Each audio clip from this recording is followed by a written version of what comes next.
security agencies operating in Zamfara State are now being asked to double their efforts to end incidences of armed robberies in the state.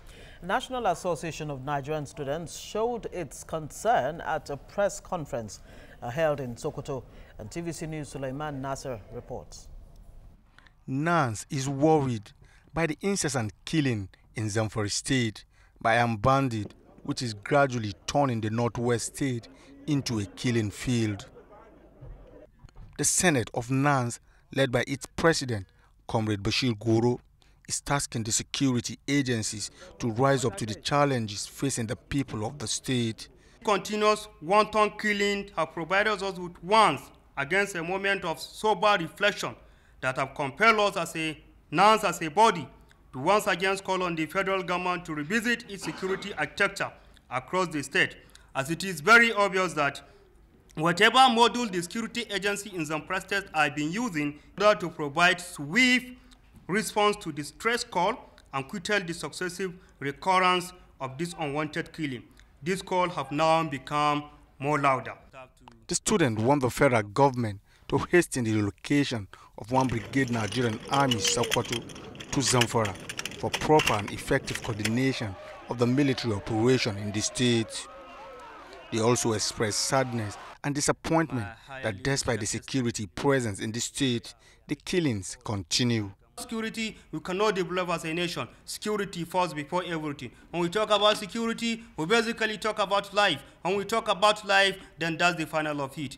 Ladies and gentlemen, my call to the teeming population of youth should please be focused and be vigilant about the security of our own society, about the security of our own community. Let us distance ourselves from whatever has to do with the disarmed bandits or herdsmen farmers clashes or anything that has to do with the terrorism or whatever act. They commended the effort of the state government in providing adequate logistics for the security agents to carry out their duties. The entire security personnel deployed to Zamfara State to provide security to the citizens have turned to more like speculators whom allow illiterate arm-bearing criminals to operate with so much confidence and efficiency, knowing fully well that there will not be counter-commitment, counter-offensive by the security personnel. Citizens in some part of Zamfara State now live in perpetual fear of the armed bandit, whose aim, it seems, is to steal, kill, and destroy. Suleiman Nasser, TVC News, Sokoto. And the call from the Senate of the NANS, National Association of Nigerian Students, is the same kind of call from so many associations, so many Nigerians, all that have been following what is going on. Well, we have joining us from our Abuja studio, the special advisor to the Zamfara State Governor on Public Enlightenment and Communications, Honorable Ibrahim Dosara. Good morning and thanks for joining us on the show. Good morning, Ngozi. Good morning. Yeah, it's good to know that you can hear us loud and clear. Now, I recall that in November of 2017, President Buhari actually ordered a military crackdown on bandits in Zamfara State following fresh attacks in Shinkafi and other places. According to the students, the NANS there, they're saying in spite of the presence of security operatives, nothing, it's not even, it's just not stopping bandits from having their way.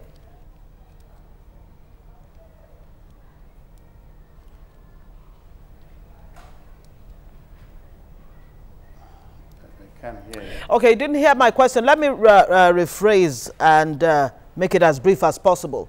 Tell us, if you can, how much difference the recruitment, or, well, the president in 2017, around November, actually called for a crackdown on bandits and, you know, these marauding killers. How much difference has the presence of security operatives made to the killings and cattle rustling and all the other crimes going on in Zamfara State? Well, Ngozi, the issue of security in Nigeria, not only in Zamfara State, is an issue of grave concern. But first of all, before I go into any further, let me say or extend His Excellency's condolence to the families of those who lost their lives in the incidences. And the governor is saddened by the tragic incidences that happened and or are happening in Zamfara State. The issue of security is not to come out and say this is what we are doing so that people will know what we are doing.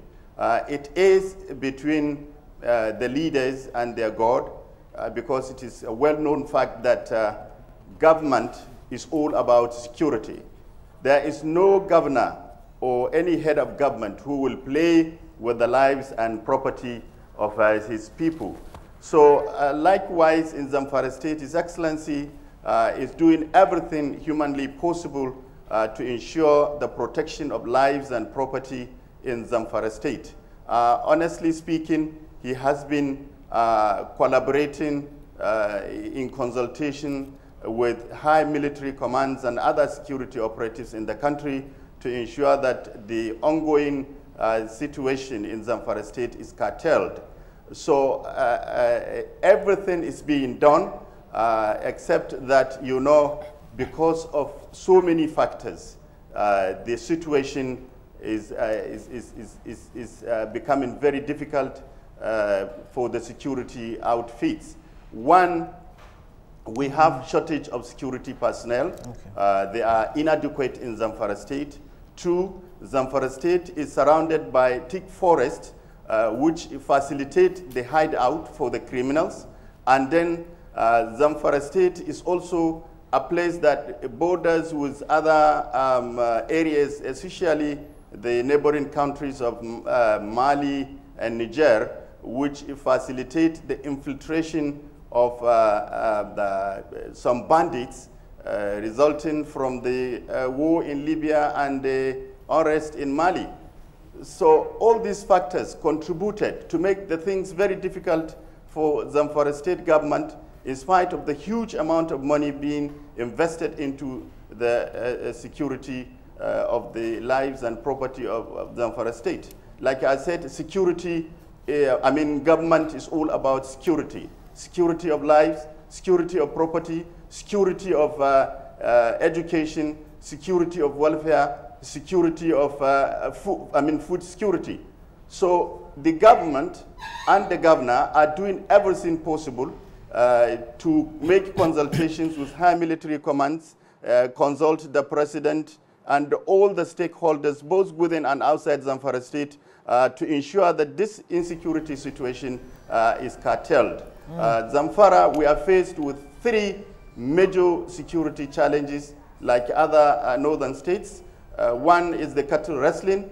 Two is the armed banditry and reprisal attacks, as well as abduction for ransom.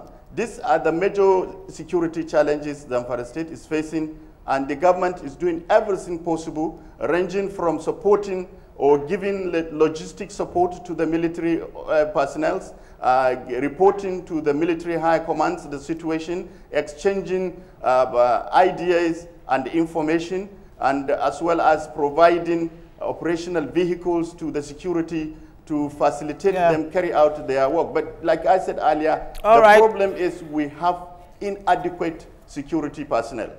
Okay, in all of this that you have been doing, you talked about investing so much in security. You've talked about government doing everything they can do to ensure that the security is restored. But in all of that, from what you have said, it means that what you have done have still not paid off as it's supposed to. So how helpless is Zamfara State right now? Because if I said now, we've been hearing of the issues in Zamfara State since for the past few years now. The rustling has been continuing, the kidnapping has been continuing, and the banditry has been continuing.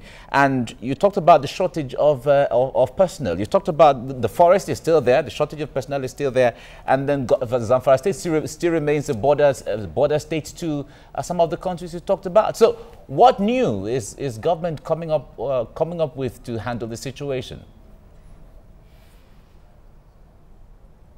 Well, number one thing is that the government has ordered for serious security watch out. People have been encouraged and facilitated to be more vigilant. The traditional rulers have been empowered to make sure that they report any strange faces in their community, as well as inviting the high military commands and the presidency to put more security personnel in Zamfara State. As I'm talking to you now, there are a lot of military, especially the Air Force, covering the whole state, parading and searching for the criminals and taking care of them.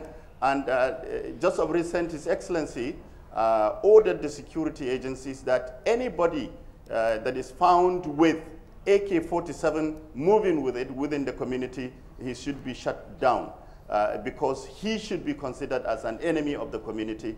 And the government will never tolerate such situation where people take law into their hands.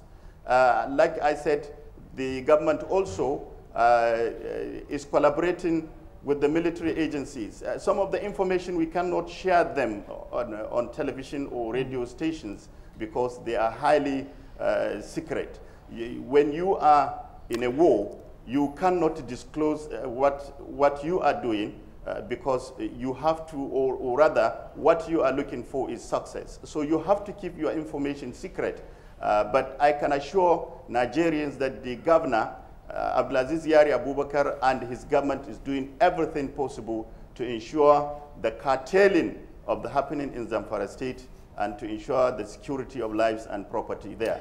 Yeah, but the students, Nance, what they have said in the report we played before we brought you on is, in spite of the presence of security, these cattle rustlers and criminals are still emboldened.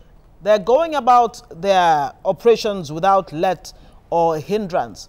First off, what do you think is responsible for this rise in cattle rustling in Zamfara State, and why Zamfara in the first place? If you can paint a picture for us. Like I told you, Zamfara is bounded by thick forest. And there is also the problem of dislodgement of the Boko Haram insurgents who also are getting themselves into the forest. There is also the problem of war in Libya, where the armed bandits there are also facilitating with the proliferation of weapons to the criminals in the hideouts. There is also the unrest in Mali, which also facilitates in the proliferation of weapons into those areas. Of course, so, we do get that point. You made that point earlier. The issue of let me come in with a different angle. Yes, you already made that point, so because of time. Now, are you able to give us a figure as to the number of casualties in, people that have lost their lives to cattle rustling? Because we do understand that between 2013 and 2015, about 300 people had died. What can you tell us about the numbers now, and what is the state government doing to either compensate or to give people confidence about their safety in Zamfara State? Honestly, the number of casualties is above 300, as you have mentioned. And there are a lot of people that lost their lives, getting to thousands in Zamfara State as a result of this criminal activity of the armed bandit. And what the government is doing to assist is, one, government is putting more money into the security sector. And the government is also facilitating in the establishment of security outfits in Zamfara State so that we will have adequate security of lives and property. The government is also, or rather has set up a committee that is charged with responsibility of searching, investigating, and finding out and redirection of affairs under the leadership of Ambassador MZ Anka, who is also surrounded by members such as General Ali Gusau and the other important elders in the state, are now working hand in hand to support and help the government in ensuring that whatever is possible is done to secure the lives and property of Zamfara State. This is in addition with the setting up of a committee that is charged with the responsibility of providing what we call relief assistance to the victims and their families. This government has been doing and is keep on doing in order to save the situation and curtail the issue of this armed banditry and cattle rustling in Zamfara State. All right, Honorable Dosara, the security situation in the country has made a lot of Nigerians to call for state police. We've even heard the government, the vice president at the time, reports credited to him is saying that I think it is time for that to be considered, and they're backing that. A lot of Nigerians are also backing that. What is the disposition of Zamfara State to the issue of state police? Because at this time, all these security apparatus, the military, the police, the DSS, all of them, in as much as the governor has some level of influence, but he doesn't have the total powers to deploy them to wherever he has to. So what's the disposition of Zamfara State to the issue of state police? Well, it is the opinion of Zamfara State government, and indeed the government of Zamfara State, to have state police because, like I said earlier on, the security is inadequate. I mean, the security personnel in any state is not adequate enough to take care of the challenges, the security challenges in each of the states of the Federation. So this is why most of the governors, including Governor Abdulaziz Yari of Zamfara State and his government, to support for state police so that we'll be able to recruit more and more security personnel that will handle the security challenges, and two, to be able to be on top of issues, because governors are not in charge of the security personnel. So whatever they are going to do, they have to lobby from the government, because the security personnel are under the watch of the federal government. So they are only the chief security officers in their states, so they cannot take decision on security, or rather personnel, security personnel issues in their states. So we are in support of state police. Would you toe the line, or where exactly does the state government stand on the issue of calling people to defend themselves? In Benue State, the governor almost helplessly says the people should defend themselves, and General T.Y. Danjuma has said people should defend themselves also. Would you be disposed to towing that line of thinking? Honestly, I am not in support of that advice, because everything is about corporate governance. And if we say so, then we will leave room for other insecurity situations and challenges to come up. I would have rather suggest that government should be more proactive in providing security, adequate security, to defend lives and property, because like I said earlier, government is about security. So long as government exists, there should be security for people and their property. So there is no need for the governor there and General T.Y. Danjuma to say that people should defend themselves, because somebody who is criminal can take law into his hand to say that he is defending himself. So let the government be more proactive, provide more security, ensure more security personnel in each state, provide them with facilities to ensure that they can take care of lives and property in each of the states of the Federation. All right, Honorable Dosara, if I have to take you to Ghana, Ghana had the same herdsmen-farmer issues, had the same cattle rustling issues, had the same challenges as we have now. They have the same terrain as we have in Nigeria. But they were able to handle their issue once and for all. And Ghana, everybody, all the regions in Ghana seem to be very calm. What are they doing differently that we are not doing when we're faced with the same thing they were faced with? You see, the problem of herdsmen across West Africa is an issue to all governments within the sub-region. But what helped Ghana is that Ghana is having a kind of orientation that Nigeria doesn't have. We in Nigeria here are thinking about our individual selves. And I mean, we lack that, that orientation which give rise to ensuring the protection of the state rather than individual. So this is why Ghana was able to, because their people have the prerequisite orientation every nation is looking for. Make their people stand for government, stand for community rather than individuals. And in Nigeria here, we are all thinking about our individual selves. For instance, we failed right from the beginning to make a Hausa man feel he is owner of land in Igbo land, and make Yoruba man feel he is owner of land in Hausa land. And we think about the whole nation rather than our individual selves. We are thinking about individuals, and that is why we are failing in our governing system.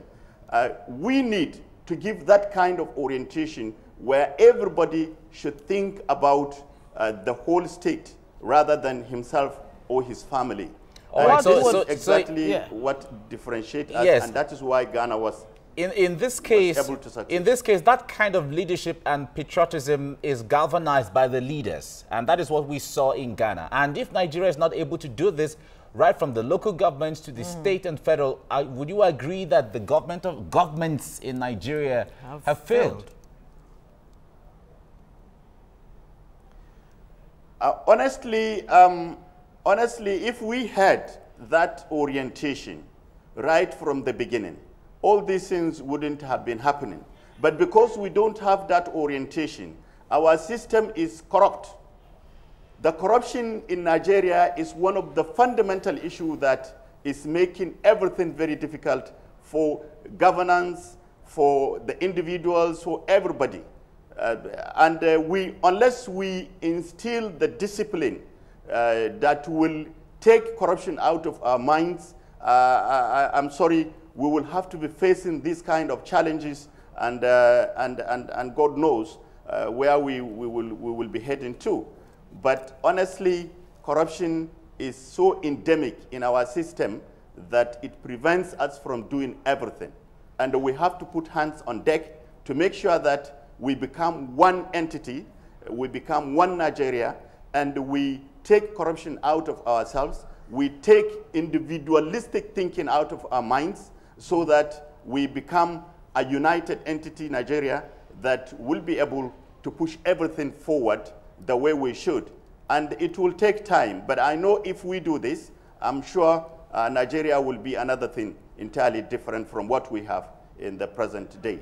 And I'm guessing the other word for orientation that you have in mind is patriotism. That seems to be lacking both on the part of the leadership and, of course, the followership. Now, you talked about getting people in earlier when we're talking about, you know, the role of the generality of the public in terms of people providing intelligence to, you know, that could lead to the, you know, apprehension of some of these cattle rustlers. Now, how are you going about it in Zamfara State to get people who are largely illiterate, they are afraid for their lives, to actually give you information that could lead to the arrest of some of these cattle rustlers? In Zamfara State, what government did is to say that let people provide the intelligence by putting their report or information into a kind of boxes we provided in mosques and churches, so that we prevent them from being attacked by this bandit. So when you have information of an attack being planned, you are to take the information and put into the mosque in your community, or put in the church of your community, so that when the leaders come, they open it, see it, and they report to the security. This is what we encourage people to do in Zamfara State, and it's still ongoing. And like I said, this happened because the intelligence system in Nigeria today is infiltrated by a kind of corrupt people. You find out that in some of the communities, it is the community members that are being used to give information about who is having what and how to attack. So this is so terrible. And like I said, until we get up more and more in providing intelligence in our communities through the intelligence system of this country, there is going to be a serious situation in the security challenge. All right. Before we let you go, Honorable Dosara, the statement by General T.Y. Danjuma, we still make reference to him recently. He said that the military or the army is compromised, where he thinks that there's a collusion between the army and those who are perpetrating or carrying out all of this banditry and herdsmen attack. From your perspective, would you categorically say that you feel that the military has been compromised? Well, even if the military is compromised, Danjuma is one of the people to question in Nigeria, because they are the founders of Nigerian military. They're supposed to have given the military the orientation, the discipline they're supposed to in carrying out their duties to protect lives and property and the integrity of Nigeria. So he should be questioned why he failed, along with his colleagues, to give the necessary training and the discipline to make them corrupt-free military.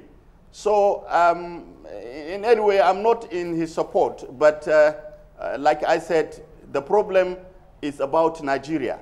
It is a collective problem. Every one of us is having a problem. We are not helping the matters, honestly, at all.